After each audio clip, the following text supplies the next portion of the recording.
One of the most dreadful places to think and talk about is the mortuary. In fact, the frightful effects it has on humanity in general could have accounted for a development in the way it is referred to in our time in particular. It is evident how the appellation funeral homes seems to have taken the order of the day in a bid to replace what we grew up to know as mortuaries. We are all bombarded on all sides with stories, some true and some false, often derogatory and frightful, about the functioning of a mortuary, as well as the duties and experiences of morticians. These stories, most often hearsays, have so far robbed many of any curiosity in having any knowledge about activities of a mortuary or even its advantages, given that some even dare to indicate in their last testaments never to be kept even for a second in a mortuary at their death. All of these notwithstanding, it is obvious that the mortuary has a life of its own, which will be very interesting to explore. What is more, it is necessary to know what the church teaches about the role of a mortuary and the place it occupies in the whole transition journey of the human person into the life after. Journey with me on this documentary to be abreast with a normal day at a mortuary and the role it plays, according to the teaching of the church in the face of that transition moment called death. Here is the Mount Mary Hospital Mortuary in Boya. Follow us as we unravel some realities of the mortuary.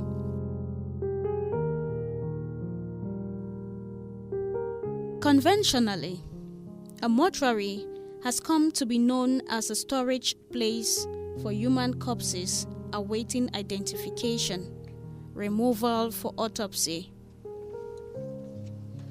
for respectful burial, or for cremation or any other method of disposal as the case may be. It can be found within the hospital premises or out of a hospital, but open to the population, which is often ready to make use of it for varied reasons depending on their needs. Father Jude Thaddeus Wanki is a priest serving in the Diocese of Boya as the health coordinator. Apart from just preaching the gospel, he is also passionate about preserving dead humans for eternal rest. There are some deaths which are very, very controversial, and for one reason or the other, the families may make requests for findings as to what would have been the cause of the death of that person in question. And so the mortuary may serve at that time to keep the bodies while awaiting such processes to be carried out, medical procedures, and also for scientific research. Some in the course of dying may will particular body parts to be removed and, given away. Some want to carry out research with respect to certain scientific procedures. Within those periods, we have the corpses that are kept there. So if we have to be more scientific, we are talking about anatomical research here. So we have the corpses kept there. It also gives the body what some consider a life-alike appearance. There are some cultures that will promote the proper appearances of their dead ones when they are treated, so that the way they even display them after they have been prepared, you tend to look at them and begin to wonder whether they are still alive or not. There are cultures that will promote that, and so it is given a very beautiful and wonderful touch. Families will ask that so that it is being done, and when it is displayed for public viewing, it gives that beautiful look for others to want to look at it. Of course, when people die today, especially sudden deaths, it is not easy to bury immediately. And so there is a need for those bodies to be kept so that the burial is not done in a haste, but we actually treat the bodies with some respect and give the families time to prepare. Of course, people die because of various reasons. Some may be infected bodies that they will need to keep there, and they prepare very well and carry out some medical procedures to prevent any form of infection both before and after burial for those who will gather around the mortal remains. And so, because the mortuary has these various arms, purposes for which it is being created, it exists, it takes us therefore to the functions of the morticians or the mortuary attendants. The mortuary on its own does not function without morticians. I happen to be one of them myself. And so when we have the morticians, they have diverse functions. First of all, it involves the handling of mortal remains when they come. They prepare them for storage. They are being stored within a period of time required by the families. After that, when they are removing them, they have to be cleaned. They are washed, they are dressed, and they are put in the casket. And here, it is made so easy so that the morticians don't suffer a lot, even the families. When the corpses come, we have the lift that takes it beautifully down, and once it is prepared in a gentle and respectful manner, it takes it up and it is received in the chapel where prayers are done before it is taken away. And so the morticians are equally responsible for the opening and the closing of the corpses while in the mortuary, and even when they come for particular purposes. Sometimes when the families come to view to make sure that their corpses are in a proper condition, either for the dry embalming, as is the case will be, or for those refrigerated, put in the cold section. So they carry out those functions. Generally, the intention for which a corpse is taken to the mortuary is to be kept for a scientific duration. Every corpse undergoes the same process of treatment before being kept in the fridge or embalmed. Embalming and fridging, we must note, are two methods of preserving the corpses before they are taken out. Mr. Buma Moses is a mortician, locally known as mortuary attendant at Mount Mary Hospital Mortuary. He narrates for us what happens when a corpse is brought to the mortuary. Yeah, when they bring that body for a mortuary, we first put it for a lifter, we'll lock the gate. They will call for the family. They go through this paper, they cite where they put it, either dry or fridge. If we come to agreement, then the figure signs some document relate to the person where he die and the person where he be responsible. So after that, now we'll go down for mortuary site. We press the lifter, bring it down. We put it on top slab. From slab now, we feel the start work for his skin. Put it formalin and all the rest. For dry, we get different methods. For fridge, now formalin will attend to you. The fridge side, what we put for fridge, we on our fridge. It ice you, keep you fresh until the time when the one can move you. For the dry, you don't get nothing. Well, we don't treat you with the formalin. If you just put it for, let me see, another slab for the dry. We just lay you there. For the no fridge, no day. You just be there. For the number of years or months, there are people that can move you. This mortician doesn't just end at preparing the dead to be kept in the mortuary. He goes beyond onto giving the advantages and disadvantages of the two types of preservation and guides clients on which to go in for, depending on their budget and duration.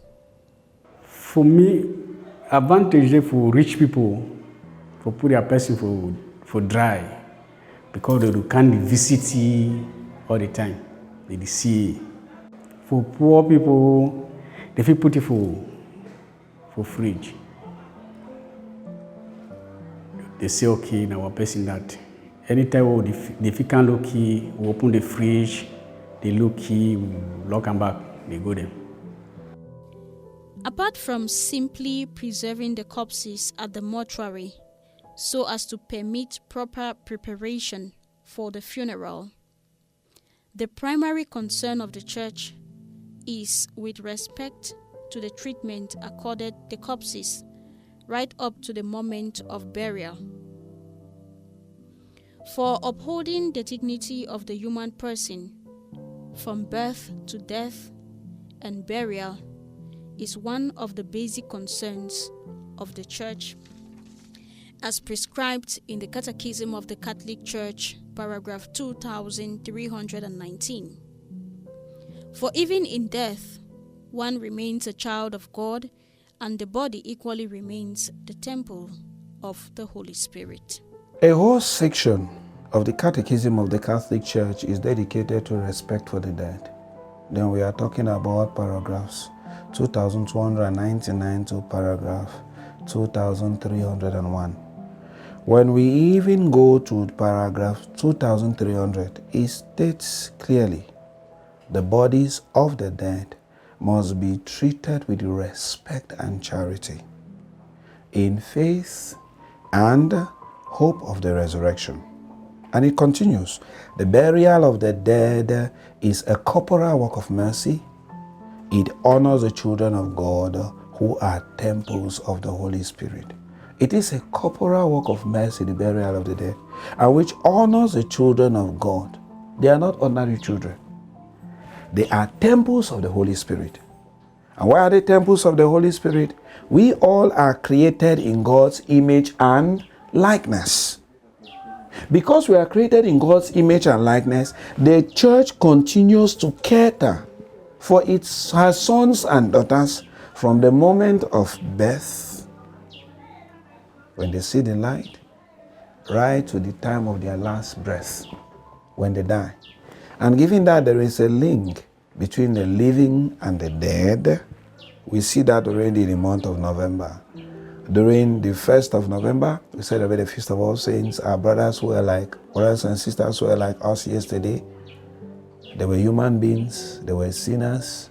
Today, they live their earthly lives, and the heaven acknowledges and celebrates them as saints. And the following day, we think of our fallen brethren, those who would have died, still with one form of sin or another, who are in purgatory, and we have to pray for them.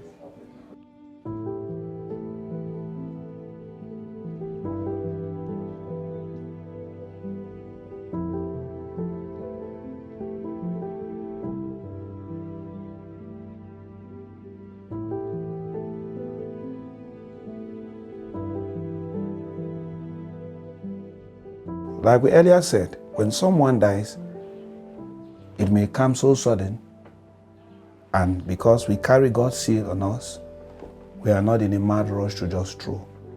It becomes that environment we actually prepare our brother. They are still part of us, and we give them that proper treatment in preparation for their transition from this earthly life to the life after. It doesn't end there. Paragraph 2299 tells us the dying should be given attention and care to help them live their last moments in dignity and in peace. They will be helped by the prayer of their relatives, who must see to it that the sick receive at the proper time the sacraments that prepare them.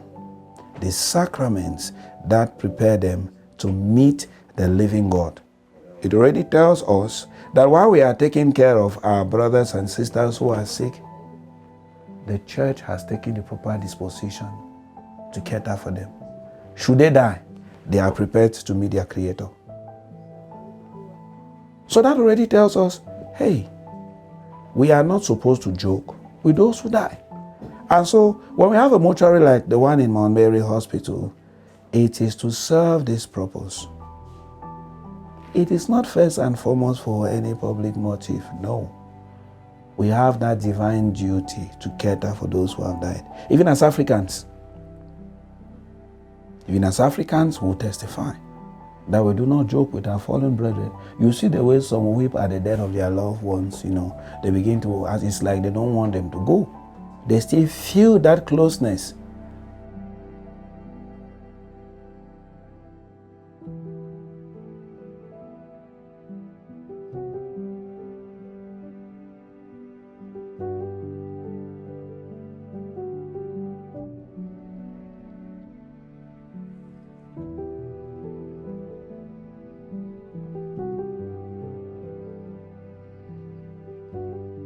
So if we still go again to the church's teaching, it doesn't end there.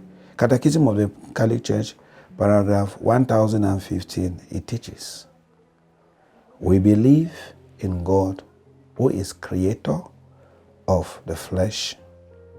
We believe in the Word made flesh in order to redeem the flesh. It continues, we believe in the resurrection of the flesh, the fulfillment of both the creation and the redemption of the flesh.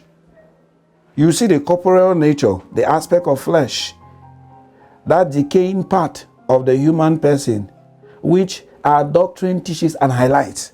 The resurrection, the life after death, and which follows suit after our Lord Jesus Christ, our Lord and Master, who died and rose from the dead, and gives us a firm assurance that we as Christians, when we die, there is that hope to share in the resurrection of the dead, the life after.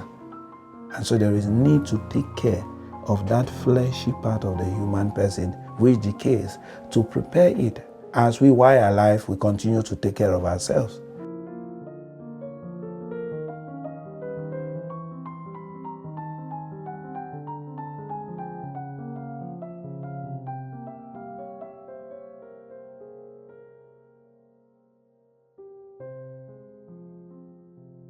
Taking care of the deceased loved one is a divine duty we are called to execute as Christians.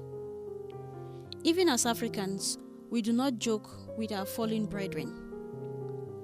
That accounts for the reason why we wail and weep and cry so hard when our loved ones die. We cry because we feel like they shouldn't go and we want them close by. God, who is creator of our flesh, gives us Christians the mandate to take care of the flesh which decays, just as we do take care of ourselves while alive. We don't get that kind of situation where some girl they be bring fear. See the girl become a Gabon, then I don't know. It can't die for here. A body be don't spoil. Only the jagger or the feed the jaggy so after they come out skin. But we'll be managing for here. We manage to see the period of time where the people they be see they will come movie. It be still they find where the smell will be there again. I want to say that formalin be so powerful. Yes, I see be spoil so choky formalin for skin for say if the next person where one can visit a visitor a corpse with the if you get the smell and the formalin be block the smell. Upholding the dignity of the human person is a mandate not only for Christians, but it's a mandate for humanity as a whole. Every human person, therefore, has the duty to care for the human body, especially of those who have died, such that the body enjoys the said dignity right to the end when it returns to Mother Earth from where it came.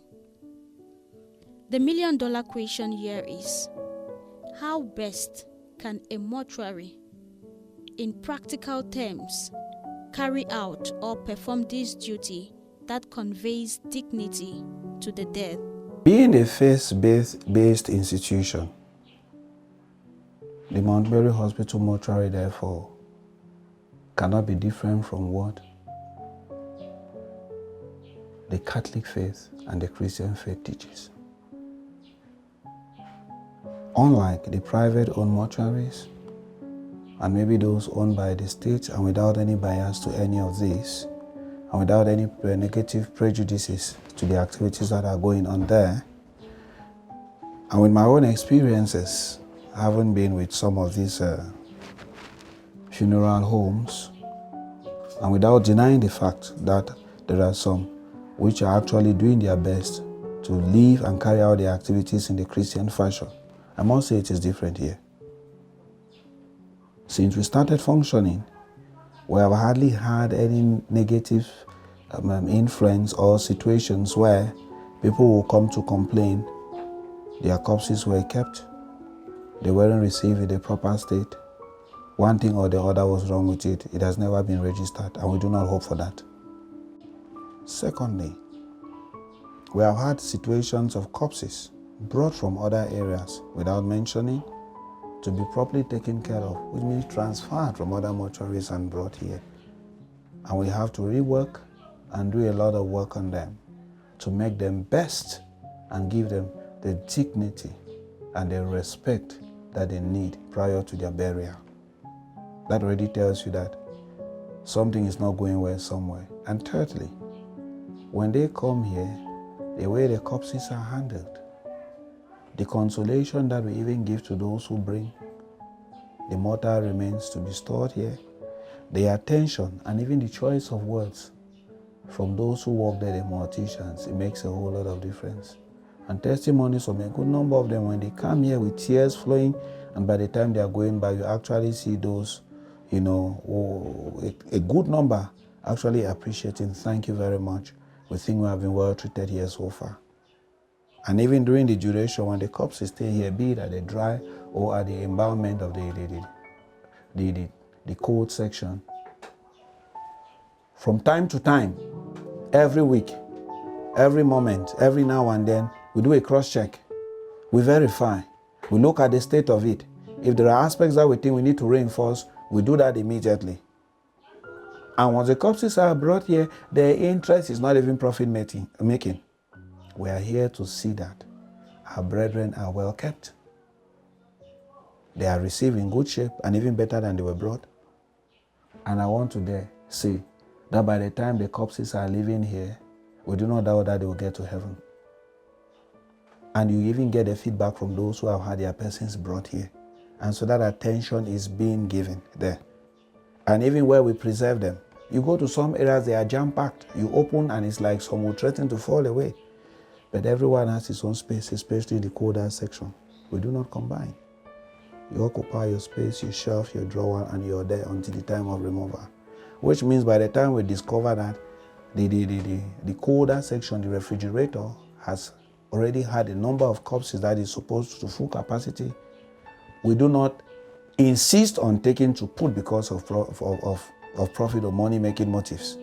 It's about you receiving your corpse in the proper state, because sometimes when you combine, you place some on others, by the time you're removing them, especially those in the colder section, you find some already not in a very proper shape. The same with the dry embalmment. The section where we keep those for dry embalmment, it is so spacious, very, very airy and highly ventilated, so that the people who are actually lying there, they themselves are smiling and feeling very, very happy where they are. They feel they are not choked up. And so even when you come to receive them, and you look at the hygiene and sanitary condition equally, you may even eat there while walking if you feel hungry. You don't feel the stench that comes out. It gives room for a lot of ventilation. We have the cleaners who are there to clean every now and then. And after each stage, after each procedure is being carried out, I beg your pardon, they see that the environment is kept again clean. At any moment you get into the mortuary, you find it. And above all, there is a section there which when those who come to receive their loved ones, when they have indicated, like has been the case with some, Mass is being celebrated there for the Catholic Christians. Prayers are being celebrated there depending on the faith and the religious denomination which those concerned will be coming from. And equally, those who intend to carry their corpses at a later hour to the village and they remove earlier, we give them the opportunity. It stays there for viewing, for a moment of prayer, of respect being shown to their fallen brethren, of that communion of those who have come to console those who are mourning. And there is enough space for them to sing and then pray with them. It's not just a very, very sad and mournful environment. There is a beautiful melody with nice and well-chosen musical pieces ranging from the cultural environment which we find ourselves, the Sawa culture, going down to the grass field, and even Christian musical pieces that when played, they actually draw our minds, our spirit, our soul, and they focus us on the events that is taking place there. And they actually help us to contemplate and reflect on our own lives while living, knowing that someday we will die. And even when the people die, if it happens in our own hospital and we are to transfer, people don't just carry in a mad rush. They don't just throw. It's not by mistake that we thought of the respect that is to be given to our fallen brethren and the dignity they have. That we have a lift there. There is a lifter that when the mortal remains are brought, after the restoration procedures are being done, is kept there and is slightly and gently lowered down. Same when it is prepared and it is put in the casket, it is being brought up and is taken back, of course, to the chapel. There were prayers, mass, or last respect is being shown as the case may require.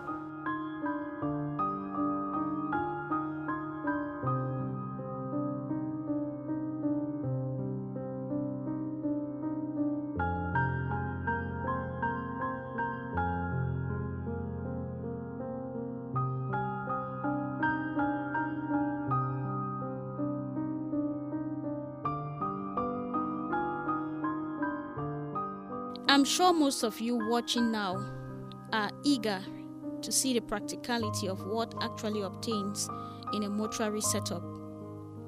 Enough of the talking. Let us walk you through the different units and processes a corpse goes through before it is removed for burial. When the corpses come, we receive them at the entrance here, just behind you.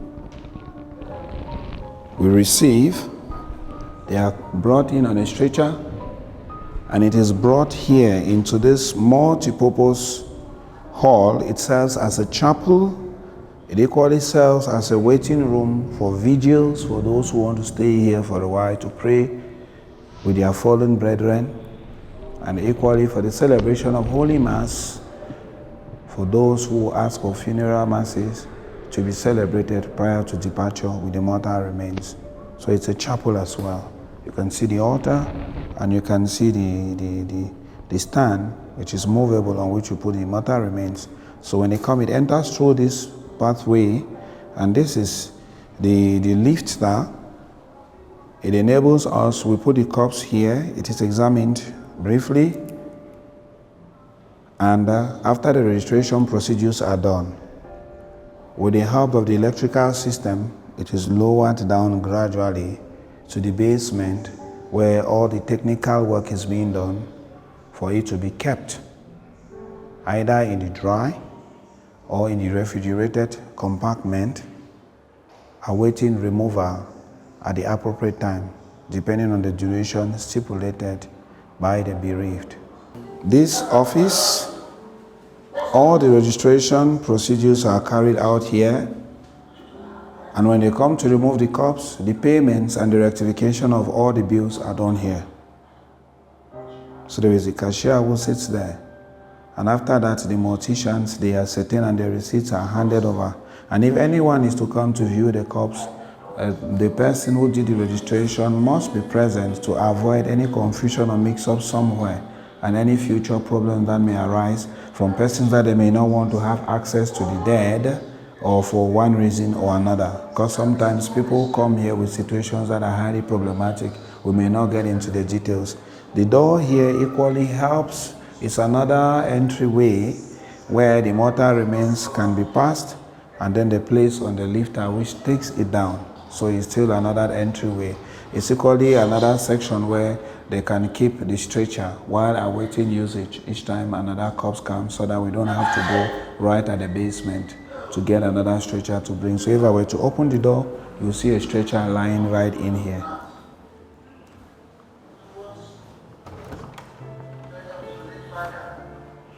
The workers who are here, they equally need some time to rest, especially those who are on night shift. So there is a room in here. It has a toilet. It gives them some time to rest while waiting for any emergencies that may come in the course of the night, or even during the day, depending on how much work they would have put in. There are some days that are actually very heavy. The body needs to rest. So in here, we have a toilet.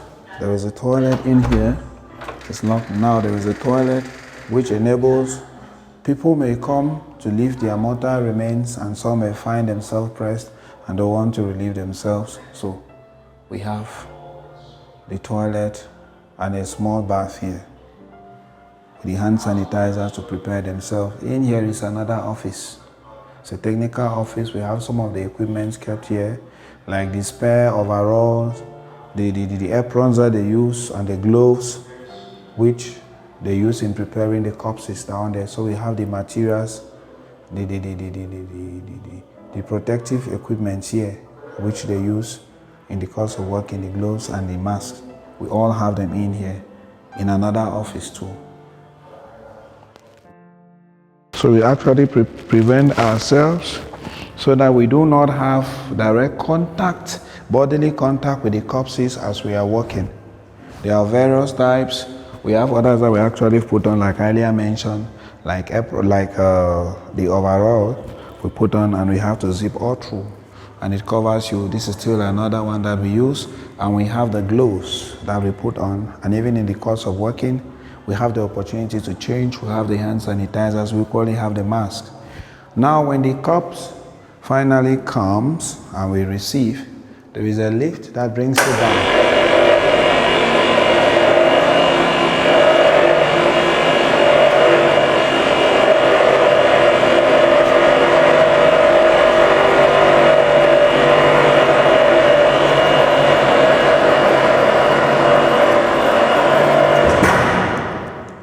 And with the help of other morticians, we now carry the mortal remains, and it is placed on either of the slabs, where we use the formaldehyde, or the formalin as we call it.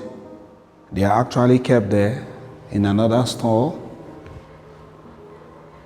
If those who have brought the corpse have indicated that they want it to be kept fresh in the refrigerator, in this compartment we have the refrigerators here with the help of a stretcher. So after the formaldehyde has been put, taking into consideration the weight of the body of the dead, the duration they want it to be kept,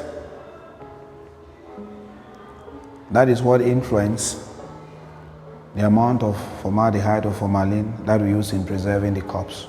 Those who want to stay for 1 year, it will not be the same as those who will be staying for 3-4 days or a week. And equally, the size, that is the weight of the person, determines the quantity. And what we give here, we are just breaking even. It's not a profit-making environment, as is the case with other hospital mortuaries.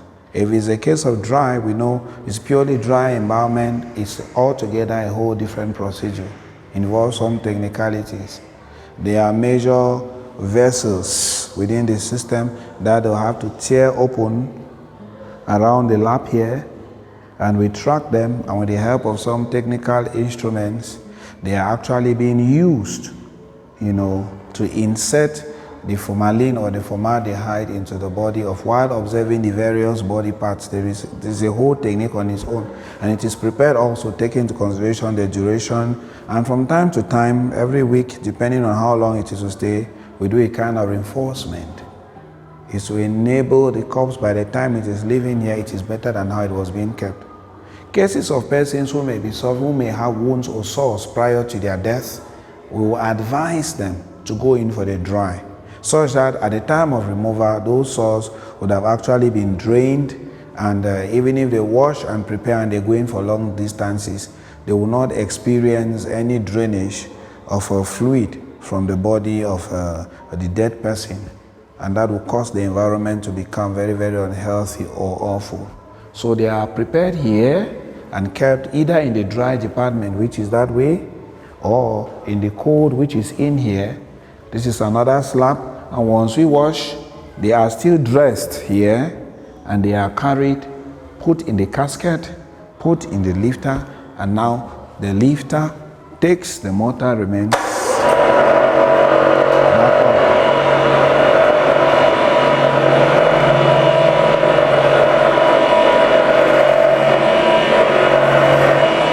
You see how beautiful it is.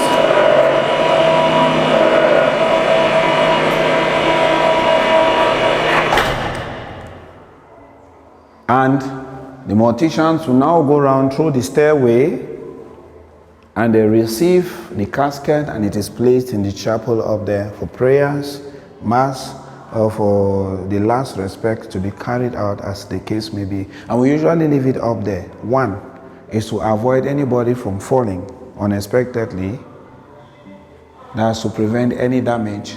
And secondly, that when the corpse comes, we do not have to come right down to send it up. It is already up. We can already receive and then bring it down. So we leave it up there permanently, and it is locked. So once they are washed and they are prepared, we have them here, they are dressed and kept. If all that which is needed to convey the last person, if all are present here, we will not have to keep here waiting.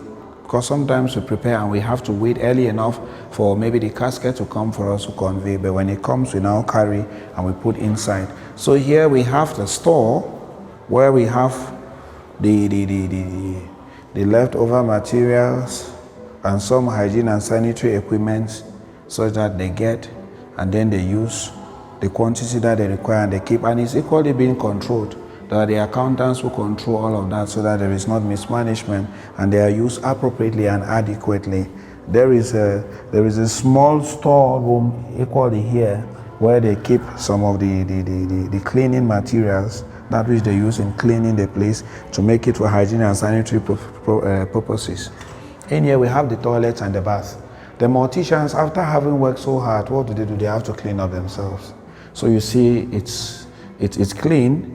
The cleaner does the job every day. You see how clean it is, and I'm sure you who is working here, you will testify that there is no stench, there is no smell. You cannot have any awful, atmosphere here. And that hygiene and sanitary condition is very important. The morticians who work here, they are not less human beings. They are human beings like you and I. And so their welfare, their health remains our priority. So we take all the necessary measures to see that one, their health is probably taken care of. There is not a risk of infection of disease from those who would have died, and that they too, they are healthy, they are happy, and they can carry out their work in a healthy environment. We equally have an additional stretcher in there in the cold compartment, which helps us after the cups would have been prepared and it is to be kept, we put it in there in the fridge or to be taken to the dry department. And when it is being removed, to facilitate the transportation, we remove from the compartment, we put on the stretcher, and now we bring it to the slabs where the rest of the procedures are carried out. So we limit the number of persons who come here. When work is going on, direct entry is not permitted, because we have to give a lot of respect to the mortal remains of those who are here. But in case there are those who have come to receive their corpses, they indicate to come. We now take the necessary measures if there are other corpses which do not pertain to them, so that they don't have access to the mortal remains of others. And so when they come, they can view and confirm their mortal remains, one or two, prior to it being put in the casket, and then the lift has to carry it up. So we restrict entry and exit. Equally, people come from various places. They bring other bacteria and other things in here, because the workers who come in here, they don't just come in. Before they get in, they too have to sanitize themselves. And when they are going out, they do the same. So we also try to keep the environment properly.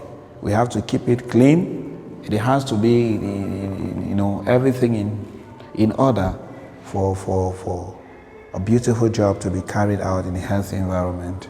Of course, you'll find the trash can there.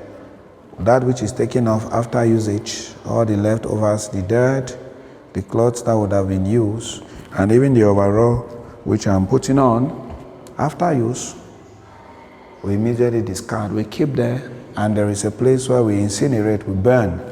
It is far from the hospital premise so that the stench doesn't come back, and to affect those who are working in the hospital environment.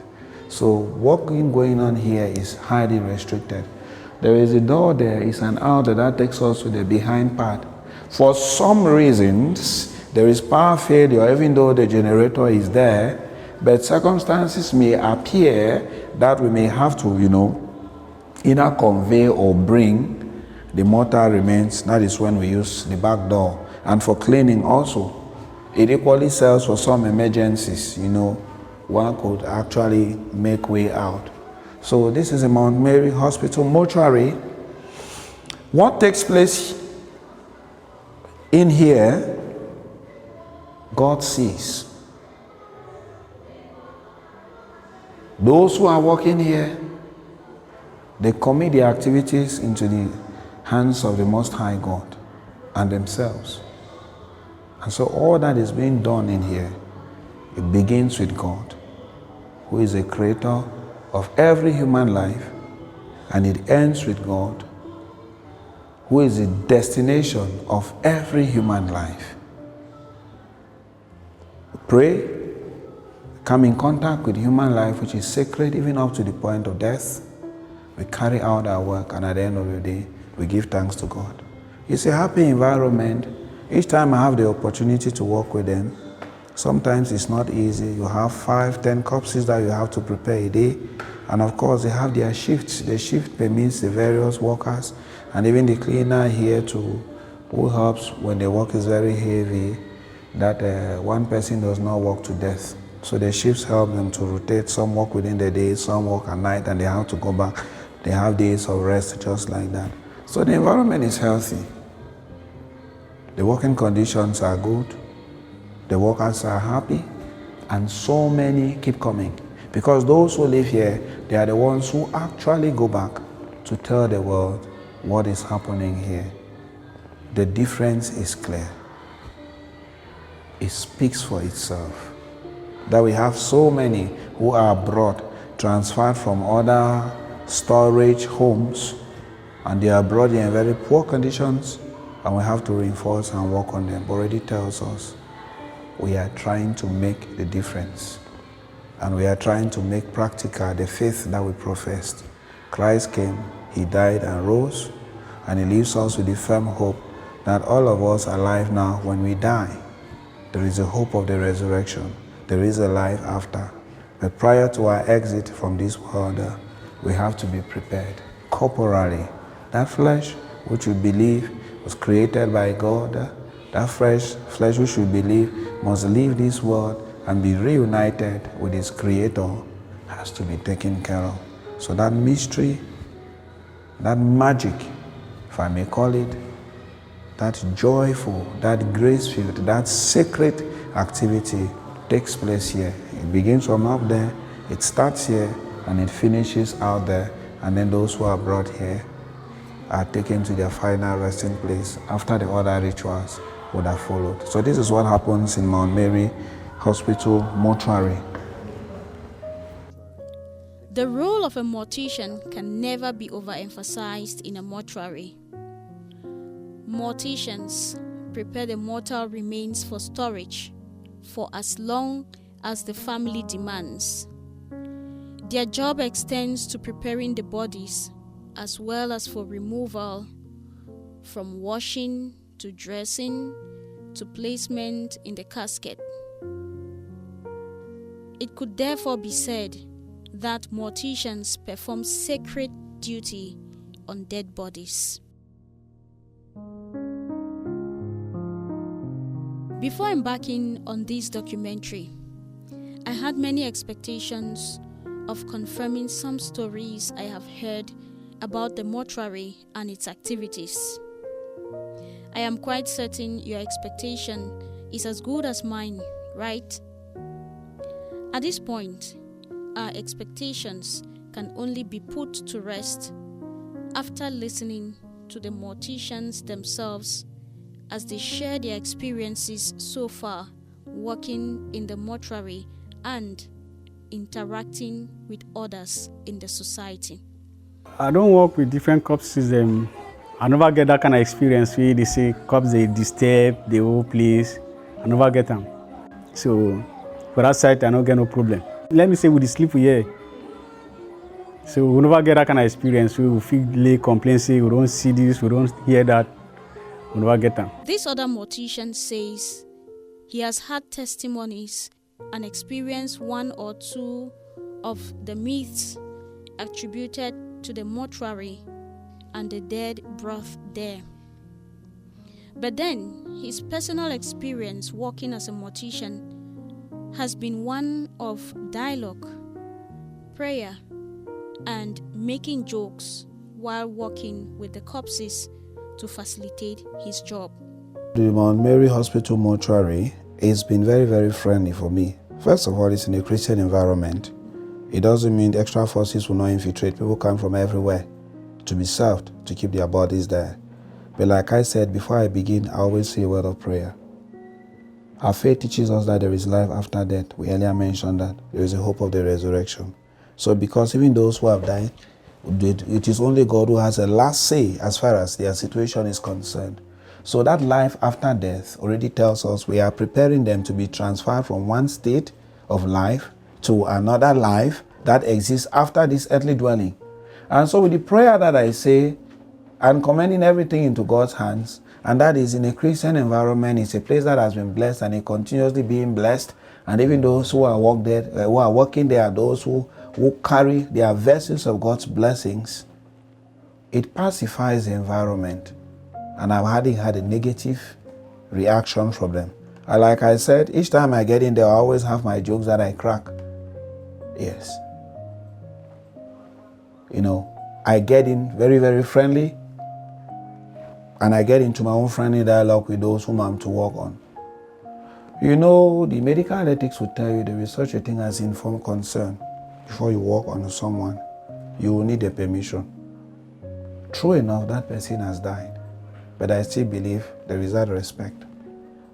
I'm working on you. You may not be lively to tell me a vocal yes or no, but I think dialoguing with you, as we'll find sometimes with our own tradition, when we are about throwing the soil at the funeral of our loved ones, sometimes when the priest tells you, Father, don't talk the last prayer, there is no need again, just throw the soil. You still find some emotionally who want to talk. They believe that those persons are listening to them. There is that communication. There is that heart-to-heart dialogue. So I dialogue with them. I talk with them. I talk to them. And that makes my work easy.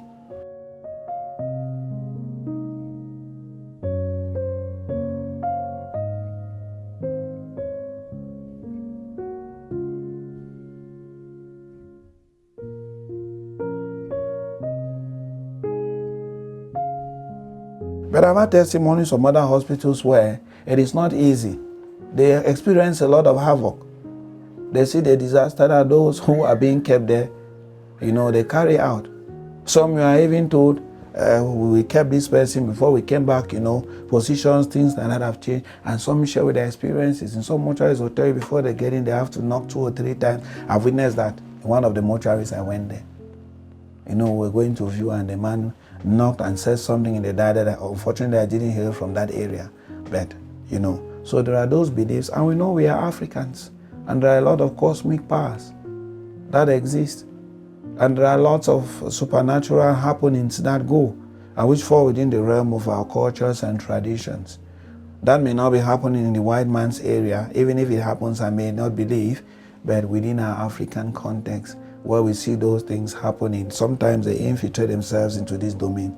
But as far as Mount Mary Hospital mortuary is concerned, I as an individual, Father Juta Joswanki, who has been working there as a mortician for a while now, I have not experienced some negative experiences. And like I explained, my own procedures that I use, I say a word of prayer, I dialogue with them, I make the environment very friendly as I go there to work. So it pacifies the environment, it makes it peaceful, and we can go on with our work. And having in mind there is life after. So we have to prepare those persons for exit from this earthly life and for entry into the life after. Bearing in mind, they are flesh, and like we earlier mentioned, there is the resurrection of the dead. Yesterday they were like us, tomorrow we'll be like one of them. And so we have that duty to give them that proper and the best treatment right up to the last hour of their presence on this earth. Would you take the morticians for their words? Their courage, actually, as someone says, should be saluted. For doing what they do, working with corpses, which many people fear, society should appreciate them and yet interact with them normally. For still, many argue that theirs is like any other job done by those trained for that purpose. There are some myths that, go around with people that work at the mortuary, how they interact with corpses. But I think they are just myths. Anybody can work at the mortuary and it's not going to pose any problem. And they have rules and they have certain ways that they preserve their corpses, certain ways that they handle corpses and all that. It's just training, and you're good to go to work at the mortuary, male or female alike. There is no problem. I know of a girl, a young girl, I think she's in her mid-30s or early 30s, that works at the mortuary. She had been trained and she works at the mortuary from time to time. So, and while she was being pregnant, she was doing that. So it's not really a problem.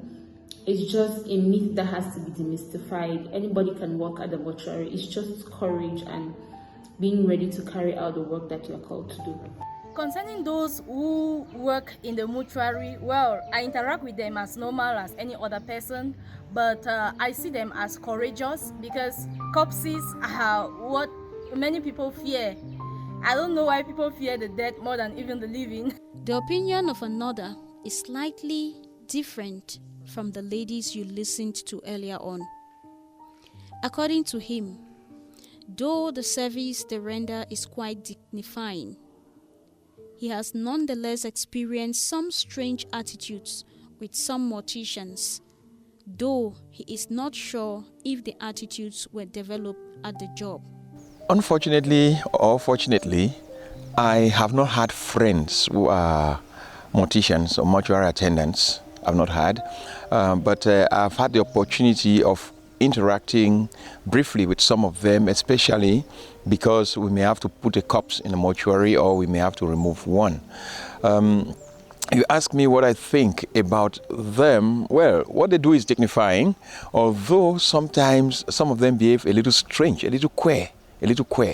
You can read some lines of some funny attitudes in them. I don't know whether it's a part of their job or it's a state of mind they develop because they're working there, or that before they started working in such places, they actually had those kind of attitudes. I've noticed with dismay that some of them would just drink excessively, and especially when they're working with the corpses. The second one is the way some of them handle the corpses, as if they don't even care about those things. And thirdly, the way some of them talk. The way they talk, you ask yourself whether there is not some slight insanity in them. I don't know, kind of. So you ask yourself whether it's because they work in mortuaries or they work as mortuary attendants or what, or it's actually the way they grew up. Haven't had the opportunity of visiting a couple of mortuaries. The experiences of how corpses are treated have not been the same. The practice of piling corpses to fit into the compartments, littering some on the floor because of want of space, the stinky nature of some mortuaries, and much more, all make up for the reasons why many decry the deplorable state of most mortuaries around us. The teaching of the church remains the same, that the dignity given to someone while alive should be accorded their corpses, even in the mortuary, till burial, because the dead remains loved ones with human bodies, even in death. One will find corpses being littered on the ground, corpses on the bare floor, and it is being said that man are nothing, or life is vanity. But I want to think that man is sacred, man has dignity. We believe in the resurrection of the body, and so corpses, the body of man, be it the body of man or corpses, should be treated with quite some respect. Those things where they talk, say when they move corpse, they knock them for down. They will get a stretcher. We just go drag, we put down on top the stretcher, we shift them, we lock the door.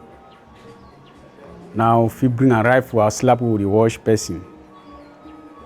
We just you put on top the. If not the next day, the one can move you, the bin on top the. Till the next morning, where they can see me wash them. For we need knock person for down. Even though the person don't die, they're still human being. Yes, we don't get to stress it that kind of way. The first thing we have to know is that the corpse of the person is that of a human being with whom we interacted a couple of seconds or minutes or hours before they died. And at the time they were alive, we treated them with a lot of respect. And I don't think because they are dead, we should just treat their corpses anyhow. We should still accord them some respect until their bodies are interred. We must accord some respect to those corpses. So we can't just throw them anyhow, as if there was some cargo that doesn't break. You just throw anyhow, or just squeeze them up anyhow. No. At least you have to keep some. Just imagine, look at it this way: that this is my loved one who has died, and I have to take care of the corpse. How would you do that?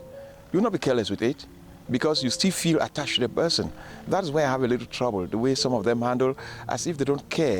It's true, human life is no more in it, but let's accord some amount of respect, dignity to the corpse of somebody who once upon a time interacted with us and we loved and cherished the person. We all dread discussions about death, except for death celebrations. Yet, death is a reality and a mystery which we must embrace and talk about. Death remains the sure path for everyone, although no one but God alone is sure of where, when, how it would all happen.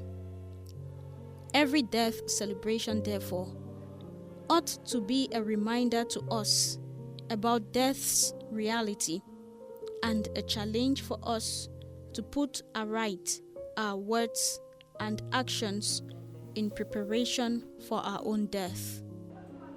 Everyone wants to go to heaven, definitely, but none is willing to die. And even those who discuss it not at length. So we dread the topic of death so much, but unfortunately it's a reality and it's a mystery. Christ conquered death. Because he conquered death, we hear St. Paul saying, "O death, where is your sting? O death, where is your victory?" But Christ, by dying after his earthly dwelling, conquered death by rising from the dead also. And when he rises, he gives hope and assurance for all of us who are living, except those who will be graced to be taken up on the last day when Christ comes again. But death remains a sure path for everybody. When or how or where, we do not know. And so first and foremost, we as Christians, we must develop that culture, not only to celebrate in a very, very lavish and luxurious manner, which for some is okay, goes with their tradition, the death of others.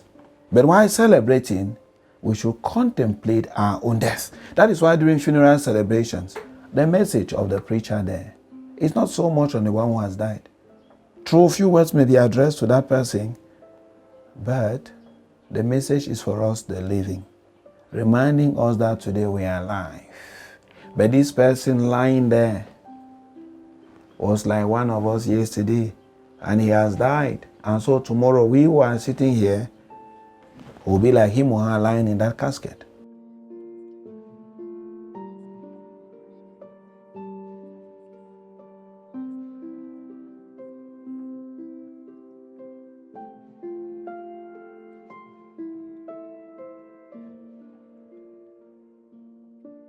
And being in the hospital setting, there are people who are walked in here, and after 15, 20 minutes we are carrying them to the mortuary department there for preparation for onward burial.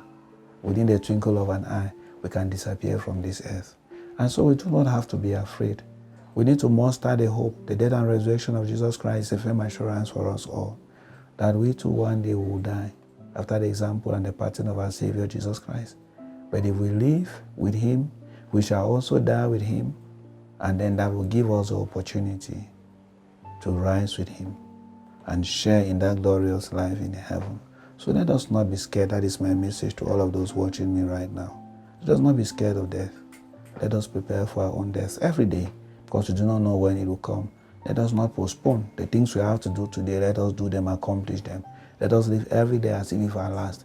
We live every moment in dialogue, in communion, in friendship with one another. I do not know whether I will die in your hands tomorrow, and so I must treat you well. I must take care of my fellow brethren, so that every moment, if I'm living this world, let my own good deeds accompany and touch the hearts of those whose lives I would have touched, to take proper care of me. And to conclude, it is my wish that as I keep praying every day for my own death, even before I started working with the mortuary section, may God grant me the grace of a good death as I've prayed and I continue to pray to die. I know He will grant me, and that when I die, I shall have the opportunity to be given a proper burial. My remains to be taken care of, because I'm God's creature. I'm created in His image and likeness. He loves me. He loves you. He loves all those who are watching me, and He calls us to holiness. Given that the whole idea about a mortuary is to accompany with dignity the human body in death in preparation for burial, it goes without saying, therefore, that it is only fitting for every Catholic hospital in particular, or for the Catholic health sector in general, not to lose sight about running one. Doing so only kind of brings to completion the work the Church began by journeying with the human person from conception, through birth and maintenance of health, to death, funeral, and subsequent burial.